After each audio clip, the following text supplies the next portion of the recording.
We watched FP2 for the Saudi Arabian Grand Prix up close from trackside to give you our verdict on every single car and, more importantly, what that might mean for the rest of the race weekend.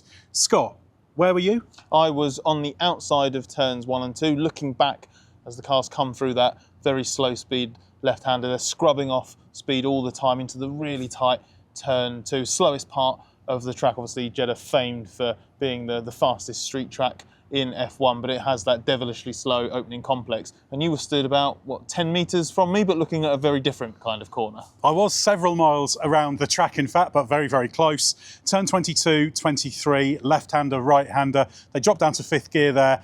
I got the chance there to look at the fast corner performance. So you can see what we're going for here. It's a good split. Now, McLaren was quickest, no surprise there. But Scott, you saw a few little details about the slow corner performance of that car that hinted at why. Yeah, exactly. This is a car that normally impresses most medium and high speed. In fact, I saw Andrea Stella earlier today who said, because I'd noticed at Suzuka they were really fast in the high speed transitions, and he said if you'd watched at the chicane, you might have had a different impression of our car. So I was curious to see how it looked in the slow speed here. And notably on the medium tyre, when they were doing those initial quali sims on the wrong compound, loads more curb coming through turn 1 on the apex into the left-hander. And as the session went on, it became clear why. A little bit less apex curb when they were on the softs, but still visibly the McLaren carrying in a lot more speed than the other top teams. And I was curious to understand why, and I've checked the data since then, and it shows that Norris and Piastri much quicker in through turn 1, having to then scrub off more speed and then going slower through turn 2, but that extra speed they carry into the corner was giving them quite a neat lap time gain against everybody. I think it was a 10th against Verstappen, a couple of attempts to Russell's Mercedes, and 3 or 4 attempts to Charles Leclerc's Ferrari. So just very interesting to see how that car operated at slow speed, or how the drivers were approaching it with a very specific tactic here. Absolutely, it's very quick in the fast stuff as well. Just that hint of that rear end instability, but nothing massive, but just need a little bit of care and attention from the drivers. But Lando Norris did follow Yuki Tsunoda around in the dirty air for a little bit, and the car still looks very, very good. So promising for McLaren, top spot. Now down the other end, we think Aston Martin, Haas, probably Racing Bulls, not looking particularly spectacular. Yeah, I would say that of the 3 cars, the Aston Martin made the biggest impression, but for the wrong reasons, because I was watching from, looking back at turn 1, as Lance Stroll's car arrived backwards, facing the wrong way, tyres screeching, smoke coming from them as he was all locked up and crossed up. It's the most drastic way to enter the scene. It's not particularly quick or effective. For the rest of that session, the Aston was nowhere near as frightening in the way that it appeared. It was just underwhelming. That car is bad at low speed. That's where it is weakest. It just looks lethargic, uninspiring. It's not giving the drivers anything to work with. So Aston actually looked the worst from where I was. I don't know how it looked at high speed. Well, this is the problem, because I thought high speed is going to look pretty good, but it didn't. It didn't seem to be giving the drivers confidence. It was okay, but just didn't look very quick. The other cars that are kind of in that sort of back of the grid mix, Haas, I was quite disappointed by them. They were fearing a repeat of the Melbourne high-speed issues that they had, which obviously ruined their season opener in Australia. They had that upgrade in Japan to try to mitigate it. It has worked a little bit, but it was never going to cure it completely. They've got that instability, inconsistency, lack of confidence in the car at high speed again here.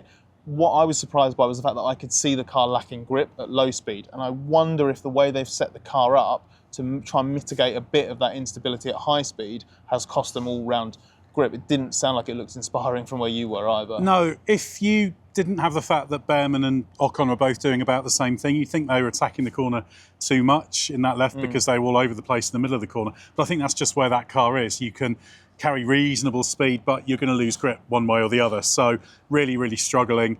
And the Racing Bulls there looked unremarkable, fine, but they're not great in the fast stuff. It's not unstable, it's just a little bit undergripped. Yeah, I was curious actually through turns 1 and 2, because one of the great things about that car is that stability, the fact that it's so benign. It allows the drivers to push quite hard, but there still needs to be a decent amount of grip there at both axles for that to work. Otherwise you just have a car that's not particularly inspiring. It doesn't do much, and therefore it doesn't bite, which is kind of how it looked here. I noted down very early on in that session that it looked like both drivers were really under-rotated through turns 1 and 2, trips down the not down the escape road, sorry, but into the runoff area, and just a real handful to get it into the left and then back across into the right. So this just looked like that kind of, like the worst version of that benign trait. It might be that they can make a step into Saturday, but it's the least impressive I think that car's looked so far this season. The Sauber I wasn't that impressed with in the fast stuff, a little bit better in the slow stuff with you though? No, not visibly. Actually, when it came through, I thought it looked a real handful, and I was so surprised to see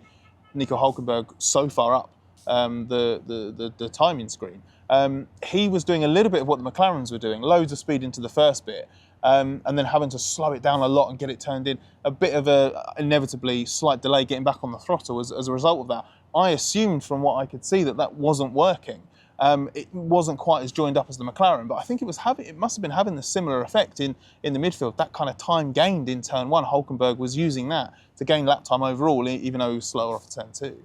Now, Williams and Alpine, they're perhaps the two midfield favourites. Pierre Gasly, of course, topped FP1. FP2 was a little bit hard of him. They were very interesting where I was, because if you watch turn 22, the first bit, you'd say, wow, that Alpine's super quick and mega, and the Williams isn't great.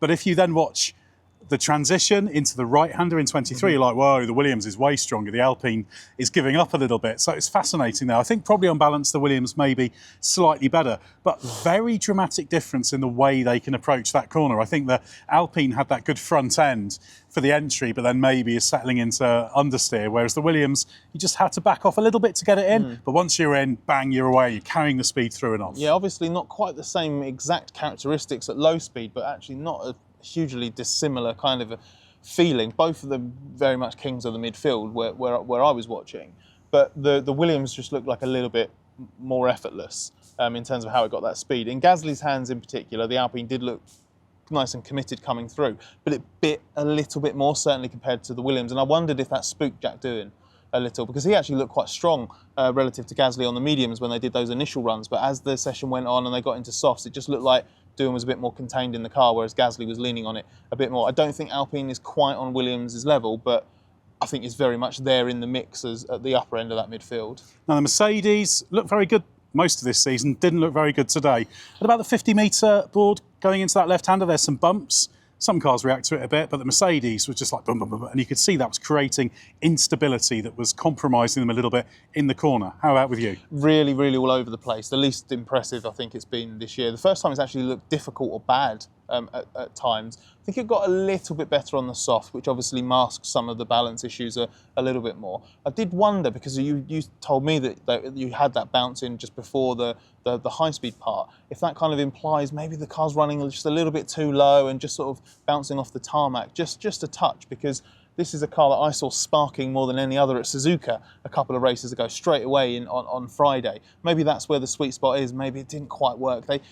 Russell admitted it was a messy Friday for them, so I think there is a bit more sort of fine-tuning to do on them, whereas that car has looked a little bit more kind of naturally fast, a bit more easy. Not obviously McLaren level, but it's looked pretty good pretty much everywhere and every time they've run it on track so far this season, less so here. And the Ferrari looked pretty good in the high speed. I could see Lewis Hamilton struggling a little bit with the entry stability, much less confidence than Leclerc. Yeah, Lewis didn't look happy in the car at low speed. Happier on the mediums, but just on the soft, it just seemed that he couldn't coax the lap time out of it that Leclerc could. I think there's still a bit of discovery going on there, and it just feels like he's having to work a little bit too hard, driving it a bit too consciously. I didn't see any evidence of obviously the upgrade in effect, because it's not really designed to improve that slow speed. Any hint of it being better at high speed than before?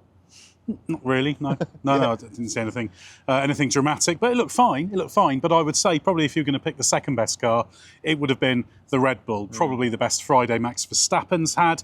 He was relatively happy, quite quick through the S's, not quite as good as the McLaren. Struggled a bit in your part of the track, certainly in FP1. Yeah, but by FP2, when I was able to see it, it was just...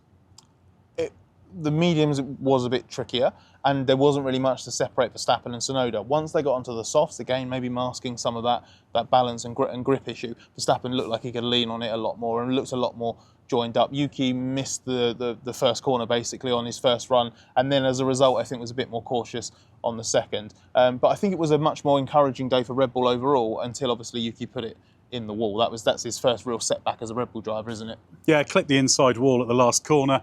Ended up hitting the outside wall quite hard, but actually I think a promising performance for Tsunoda. He looked reasonably brisk, so we could see more from him tomorrow. But I hope that's given you a little bit of an idea of what the cars are doing, and we'll see how that translates into qualifying.